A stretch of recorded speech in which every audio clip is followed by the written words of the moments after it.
No gozatzen duzu, Ata berre.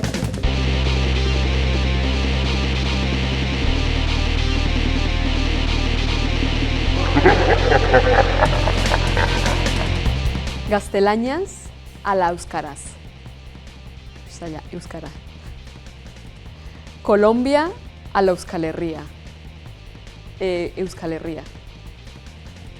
Zer da oholtza gainean gertatu zaizun okerrena?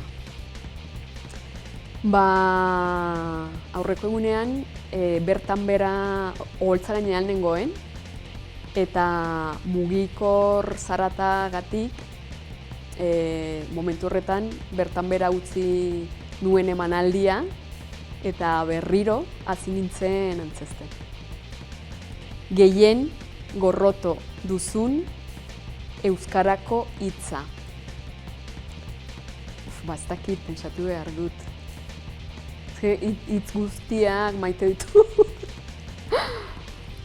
Esateko zailena den euskarako hitza.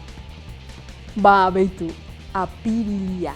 Oso zaila iruditzen zait.